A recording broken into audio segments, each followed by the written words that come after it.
नमस्कार, smart cities of India है चंडीगढ़ में। हम चंडीगढ़ निवासियों से उनके बाजार में निवेश को समझने आए हैं, उन्हें बताने आए हैं कि जब बाजार इतनी ऊंचाई पर है तो उन्हें क्या करना चाहिए।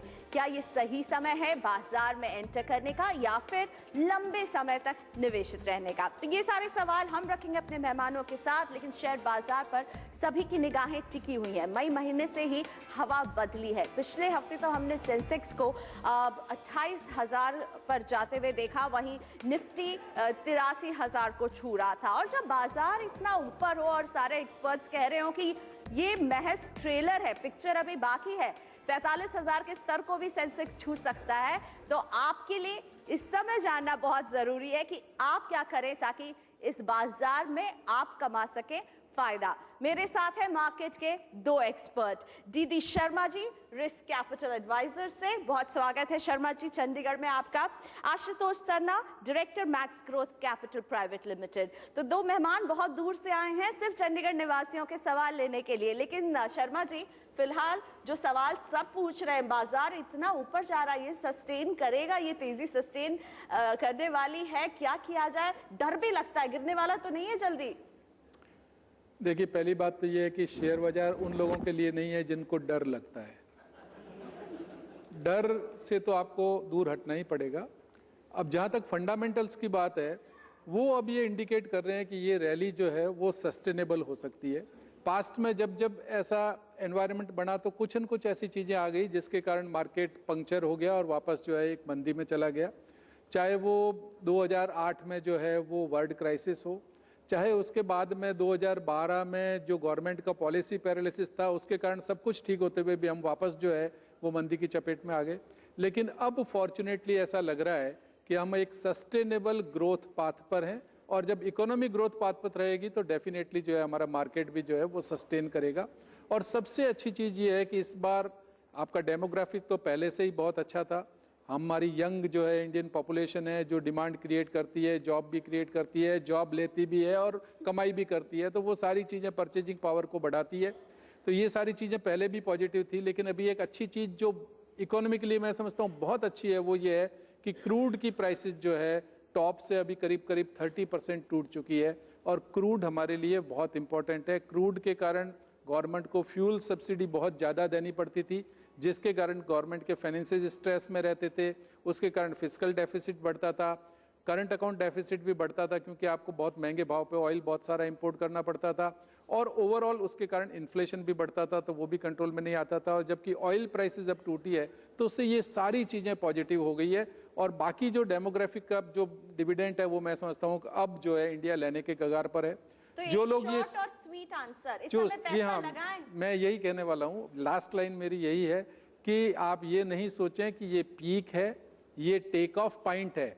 अभी हवाई जहाज रनवे पे दौड़ रहा है, अब टेक ऑफ करने वाला है, जो आप 6 या 12 महीने बाद देखेंगे कि टेक ऑफ हो गई है इंडिया की इकोनॉमी। और फिर जो इन्वेस्टर्स पहले होप करते थे कि अपना मार्केट, अपनी इकोनॉमी कहाँ जाने वाली है, वहाँ अब जाएगी। और ऐसा होगा तो डेफिनेटली स्टॉक मार्केट के रिटर्न्स जो है आपको एकदम गदगद कर देंगे। तो सीट बेल्ट बांधिए और टेक ऑफ के लिए तैयार हो जाइए। आशुतोष जी, आपसे समझना चाहूंगी, एकदम अनचार्टेड टेरिटरी में जाता हुआ दिख रहा है सेंसेक्स निफ्टी, क्या लेवल्स आप देख रहे हैं आने वाले समय में?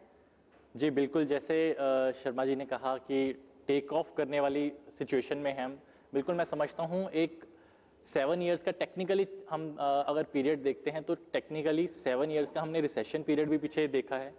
2000 टू 2007 हमने एक देखा peak IT boom industrial period था। 2007 से 14 का हमने एक थोड़ा सा कंसोलिडेटेड फेज देखा। तो अब मैं समझता हूँ 2015 टू 21 जो फेज आएगा वो एक रियली ही टेक ऑफ वाला लेवल होगा, जहाँ पे हम अपनी इंडस्ट्रीज को, अपनी ग्रोथ को, शेयर मार्केट को बूम पे टच होते हुए देखेंगे। तो यानी कि अच्छी खबरें हैं, बस अब आप सीट बेल्ट बांधिए और टेक ऑफ के लिए तैयार हो जाइए। लेकिन यहाँ हमारे बीच में कुछ चंडीगढ़ निवासी हैं जो टेक ऑफ की तैयारी में हैं। संदीप शर्मा जी अगर अपना हाथ उठाएं, उनके पास माइक पहुंच जाएगा और वो अपना सवाल पूछ सकते हैं। संदीप शर्मा यहाँ पर हैं। चलिए, संदीप शर्मा जी ने हमें यह सवाल तो दे दिया पर फिलहाल यहाँ पर मौजूद नहीं है, और इन्होंने लिखा है कि जो फ्यूचर में इन्हें स्टॉक मार्केट जो है बहुत ही अच्छा दिख रहा है, क्या ये निवेश का सही समय है? जी हाँ, मेरे ख्याल से इस पे हमने बात कर ली है कि बिल्कुल सही समय है। अभी हम टेक ऑफ की तैयारी में हैं और टेक ऑफ जब होएगा तब स्पीड जो है वो अलग आएगी। अभी तो रनवे की स्पीड है, तो यहाँ से बहुत ऊपर आप जाएंगे, बहुत आगे जाएंगे। डेफिनेटली इन्वेस्ट कीजिए। तो कुछ सेक्टर्स हैं जिन पर आपको लगता है कि खास नजर होनी चाहिए शर्मा जी? देखिए, सेक्टर वाइज जब भी इकोनॉमिक रिवाइवल होता है तो सबसे ज़्यादा बेनिफिट जो है वो फाइनेंशियल सेक्टर को होता है, जिसके अंदर बैंकिंग प्रमुख है, क्योंकि हमारे फाइनेंस सेक्टर का मेजर पार्ट अभी भी जो है वो बैंकिंग है। तो बैंकिंग हो या एनबीएफसीज हो या दूसरी हाउसिंग फाइनेंस कंपनियां हो, सबसे बड़ी हाउसिंग फाइनेंस कंपनियां हैं, तो इन सब में आप निवेश कर सकते हैं। इसके अलावा डेफिनेटली कैपिटल गुड्स है, इंफ्रास्ट्रक्चर है, इंजीनियरिंग है, इन सब के अंदर भी इन्वेस्टमेंट आपको बहुत प्रॉफिट देगा आने वाले 2-3 साल में। और बिल्कुल साफ तौर पर कह दिया डीडी शर्मा जी, ये बिल्कुल सही समय है इन्वेस्टमेंट करने का लंबे समय तक, अगर आप टिके रहना चाहते हैं। सुभाष चंद्र जी यहाँ हमारे बीच में मौजूद हैं। सुभाष जी के पास माइक पहुंचाइए, वो अपना सवाल पूछेंगे। ये सवाल आशुतोष जी आपके लिए स्टॉक स्पेसिफिक पूछ रहे हैं, पूछिए अपना सवाल। मदन सुमित, सुप्राजीत इंजीनियरिंग और मुंजाल शोभा, इन तीनों में से कौन सा ज़्यादा शेयर रिटर्न देगा अगले 3 सालों में? तीनों ही अच्छे हैं अपनी अपनी फील्ड में। इनमें सबसे ज़्यादा कौन देगा? तीनों ही बहुत अच्छा दे रहे हैं, बट जैसे कि स्पेसिफिकली आप पूछ रहे हैं तो आई थिंक मुंजाल शोभा एक अच्छा इंडस्ट्रियल शेयर है जो आने वाले कुछ सालों में अगर 2-3 साल का व्यू रखते हैं तो काफ़ी अच्छी रिटर्न आपको दे सकता है। चलिए, तो आपको मिल गया है जवाब। मुंजाल शोभा कह रहे हैं आशुतोष की अच्छा रिटर्न दे सकता है। संजय वर्मा जी का सवाल लेंगे, ये भी एक स्टॉक स्पेसिफिक सवाल है। संजय वर्मा जी यहाँ हमारे बीच में मौजूद हैं जी। मैंने एनएचपीसी बाय किया हुआ है 2000 शेयर 29 पे, क्या लगता है उसका? और आपने कब से कब बाय किया था ये? 7 मंथ हो गए मैडम। 7 महीने? हाँ जी। 7 महीने से इनके पास एनएचपीसी है, 29 रुपए में 2000 खरीदा था। आप क्या सलाह देना चाहेंगे इस पर? इसे होल्ड कीजिए। अभी एनएचपीसी थोड़ा सा कंसोलिडेटेड फेज में रहा है पिछले कुछ दिनों में, उतनी रिटर्न नहीं दे पाया जितने बाकी स्टॉक्स ने दिए हैं, बट डेफिनेटली इसका डाउनसाइड बहुत ही कम है और इसे होल्ड रखेंगे अगर अब 1-2 साल के व्यू के साथ तो ये बहुत अच्छी रिटर्न दे सकता है। तो इन्हें रिटर्न का इंतजार करना चाहिए, होल्ड कीजिए। यहाँ विवेक पी सूरी साहब का अगला सवाल मैं लेना चाहूंगी। विवेक पी सूरी साहब के पास माइक पहुंचाएंगे जरा। Sir, I would like to know the future of this financial technologies. When we had met last year in this CNBC seminar, one of the 5 stocks which was recommended by CNBC team was financial technologies. What went wrong and what is the future now? दीदी शर्मा जी, आप बता पाएंगे what went wrong?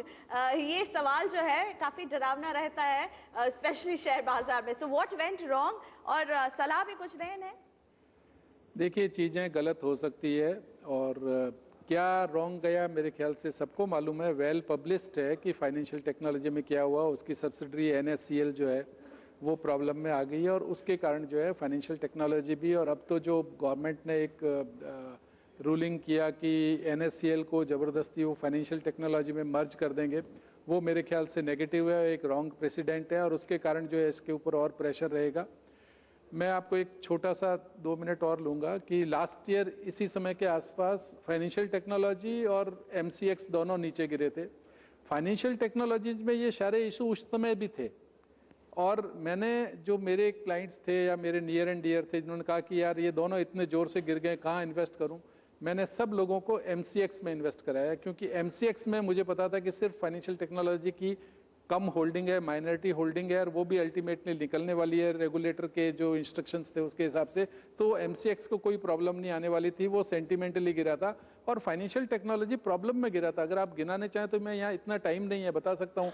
उसका जो MCX को technology supply का agreement है वो भी सारा रिन्यू हुआ है, उसमें प्राइसेस कट हुई है, उसके कारण उसके प्रॉफिट मार्जिन कम होंगे। NSCL का हैंगओवर तब भी था कि भाई NSCL की लायबिलिटी इसके ऊपर आ सकती है क्योंकि अल्टीमेटली ये पेरेंट कंपनी है। तो इन सब इश्यूज के कारण FTIL नीचे रहा। MCX मैंने 1 साल पहले लोगों को दिलाया, वहाँ से वापस आज 3 गुना हो चुका है, जबकि FTIL वहीं का वहीं है और अभी भी वो हैंगओवर है। तो एक तो हमेशा कहीं भी जहाँ हैंगओवर हो, ऐसी चीज़ें हैं जहाँ डिस्प्यूट्स हो, कोई कंट्रोवर्सी हो, कोई कॉर्पोरेट गवर्नेंस के इश्यूज हो, ऐसे शेयर से हमेशा दूर रहना चाहिए। दूर रहना चाहिए, लेकिन किन शेयर के करीब रहना चाहिए समझते हैं आशुतोष से। आशुतोष, कुछ दो शेयर बताइए यहाँ पर जो लोग हैं वो भी फायदा उठाए, जिनमें आप टेक्निकल ब्रेकआउट आते हुए देख रहे हैं, फायदे का वक्त देख रहे हैं आप। जी बिल्कुल, ऑयल सेक्टर जैसे कि क्रूड सबको पता है कि काफ़ी गिर चुका है और अपनी ग्रोथ के लिए भी अच्छा है, जीडीपी ग्रोथ के लिए बहुत अच्छा है। एक फिस्कल डेफिसिट जो था ऑयल सेक्टर में अब खत्म होता हुआ नजर आ रहा है। तो मैं समझता हूं कि ऑयल सेक्टर में अगर निवेश किया जाए और स्पेशली ओएनजीसी में अगर एक स्पेसिफिकली देखा जाए ऑयल सेक्टर में, ओएनजीसी एक बहुत अच्छा शेयर लगता है। दूसरा शेयर बीपीसीएल और हिंदुस्तान पेट्रोलियम दोनों ही बराबर के शेयर हैं, तो इनमें निवेश किया जा सकता है। और अगर सेक्टर वाइज थोड़ा सा डिफ्रेंशिएट करना चाहें तो बीईएमएल में मैं समझता हूं कि एक अच्छा निवेश बनता है इस लेवल। बिल्कुल, क्रूड जिस स्तर पर है शर्मा जी, वो हमारे लिए अच्छी खबर है। जी हाँ, हम पहला डिस्कस कर रहे थे कि क्रूड जो इतना गिरा है 30% के आसपास, हमारे लिए बहुत पॉजिटिव है, क्योंकि एक तो हमारा इंपोर्ट बिल कम हो जाता है, फिस्कल डेफिसिट कम हो जाता है, और साथ ही साथ सारे इंडस्ट्रियल जितना भी मैन्युफैक्चरिंग सेक्टर है, जो भी इंडस्ट्री से रिलेट करते हैं, उनको मालूम है कि मैन्युफैक्चरिंग सेक्टर का डायरेक्ट या इनडायरेक्ट जो इनपुट है ऑयल या उसके डेरिवेटिव्स हैं ऑलमोस्ट 60 से 70%, तो वहाँ सब की कॉस्ट कम हो जाती है, तो उसके कारण ओवरऑल इन्फ्लेशन लेवल भी कम हो जाता है। फिस्कल डेफिसिट कम होने से भी इन्फ्लेशन पे जो है प्रेशर गिरता है। तो ये सारी चीज़ें हमारी इकोनॉमी के लिए बहुत पॉजिटिव है। और सबसे बड़ी चीज़ तो यही है कि गवर्नमेंट का फ्यूल सब्सिडी बिल आज जीरो हो गया है, ऑलमोस्ट जीरो हो गया है। मैं ये नहीं कहता, क्योंकि कैरोसिन और गैस पे अभी भी गवर्नमेंट सब्सिडी दे रही है, लेकिन पेट्रोल और डीजल पे जीरो हो गया है, तो वो एक बहुत बड़ा रिलीफ है गवर्नमेंट के लिए। वो पैसा गवर्नमेंट डेवलपमेंट में खर्च कर सकती है या कैपेक्स में खर्च कर सकती है, जहां डेवलपमेंटल वर्क हो और ग्रोथ आए जिसके कारण इकोनॉमी। तो ये सारी चीजें हमारे लिए बहुत पॉजिटिव है। बिल्कुल, जो पॉजिटिविटी बाजार में नजर आ रही है उसके ऊंचे स्तर तो हमें बयान कर ही रहे हैं, और ये कहीं ना कहीं ये बात भी बयान कर रही है कि विदेशी निवेशकों का भरोसा भारत में बढ़ रहा है। बाजार पर अपनी ये चर्चा हम आगे भी जारी रखेंगे। एक छोटा सा ब्रेक लेकर हाजिर होते हैं, कुछ सवाल आपके लेंगे और हमारे मार्केट के एक्सपर्ट बताएंगे कि आप कहां निवेश करें।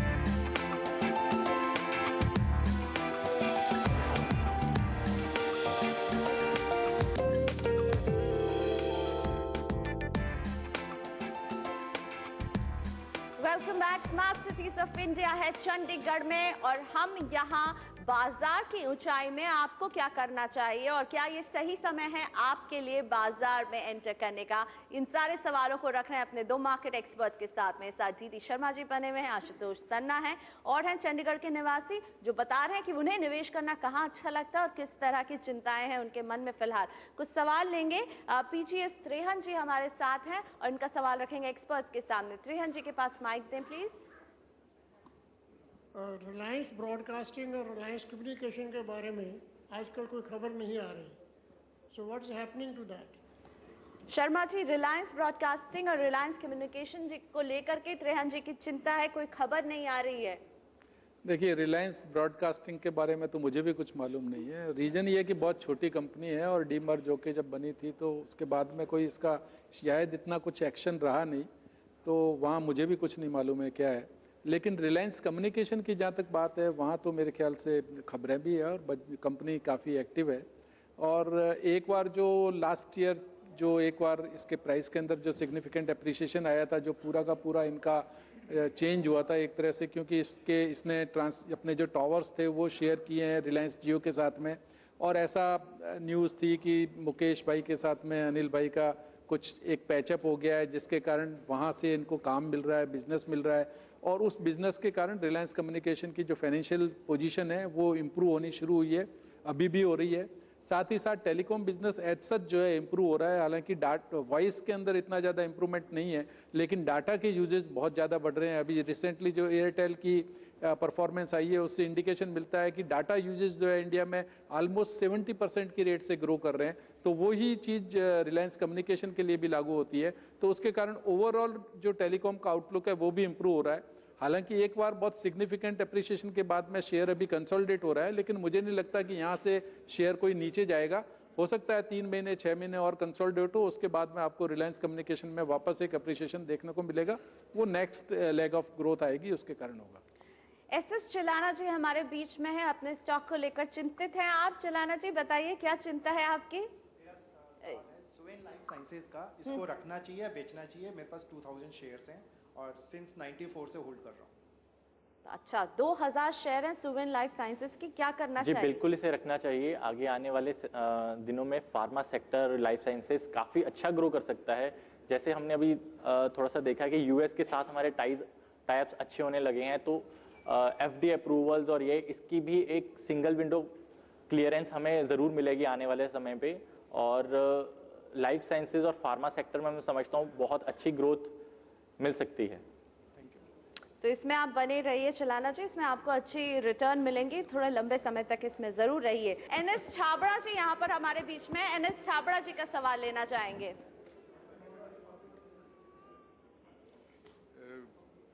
माय क्वेश्चन इज कि सिंटेक्स इंडस्ट्रीज का फ्यूचर कैसा है? सिंटेक्स इंडस्ट्री मैं लेता हूँ। And how long it can be held? Sintex में कब तक बने रहे, इनका सवाल है। सिंटेक्स इंडस्ट्री में पीछे काफ़ी एग्रेसिवली काम हुआ है इस इंडस्ट्री में, तो मुझे लगता है कि आने वाले कुछ सालों में ये अच्छी रिटर्न देगा और इसके प्रॉफिट भी इंक्रीज होते हुए दिखाई दिए हैं हमें। तो इन लेवल्स पे होल्ड करना चाहिए और अराउंड 8 to 10 मंथ्स का व्यू आप रख के अगर और चलेंगे तो नेक्स्ट क्वार्टर के इसके रिजल्ट बहुत अच्छे आने वाले हैं, तो इसे होल्ड करके रखिए अभी। What about El Cargo? Sorry, L cargo भी है इनके पास, उसके बारे में भी जानना चाहते हैं। एल कार्गो मैजेस्टिक सी लॉजिस्टिक्स वाला मेरा आने वाले कुछ सालों में बुलिश व्यू है ऑल द इन सेक्टर्स पे। तो मैं चाहूँगा कि आप ये सारे शेयर्स होल्ड करके रखिए एटलीस्ट 2015 बजट तक। उनमें आपको जो पॉलिसीज मिलेगी और जो रिटर्न्स मिलेंगे वो बहुत अच्छे होंगे इन लेवल्स पे। अगला सवाल प्रेम कुमार भारद्वाज जी का यहाँ पर मैं लेना चाहूंगी। प्रेम कुमार भारद्वाज जी हमारे साथ नहीं है लगता है फिलहाल। उन्होंने ये सवाल हमें जरूर लिख करके कुछ देर पहले दिया था और उन्होंने कहा था कि मार्केट जो है अपने हाई पर नजर आ रहा है, क्या उम्मीद रखी जाए भविष्य में? दीदी शर्मा जी, भविष्य, मुझे पता है आप यहाँ पर भविष्यवाणी नहीं करते हैं, लेकिन सवाल ही कुछ ऐसा है, क्या उम्मीद रखें? देखिए जी, मार्केट जो अपन प्रिडिक्ट करते हैं, मैं भविष्यवाणी नहीं कहता हूँ, आपकी एक्सपेक्टेशंस है, आपकी प्रिडिक्शंस है और आप कैसे विजुअलाइज करते हैं, इकोनॉमी को कैसे विजुअलाइज करते हैं, उसके बेसिस पे आप एंटिसिपेट करते हैं कि मार्केट कहाँ जा सकता है। तो जैसा मैंने कहा कि सारी चीज़ें अभी पॉजिटिव है। इंग्लिश में जो एक वर्ड है कि भारत की इकोनॉमी अभी एक स्वीट स्पॉट में है और इन्वेस्टर्स के लिए बहुत पॉजिटिव हो सकता है। और ये सारी चीज़ें मिला करके इंडिकेट ये देती है कि हमारी निफ्टी यहाँ से बहुत ऊपर जा सकती है। लेकिन जब, जैसा वो भाई साहब पहले बता रहे थे कि जब हम कहते हैं कि निफ्टी ऊपर जा रही है, तो उन्होंने बोला उससे ऊपर ही है अभी, लेकिन वॉलेटिलिटी मार्केट में कोई नहीं रोक सकता। Share market is all about managing your risk which is occurring through the volatility.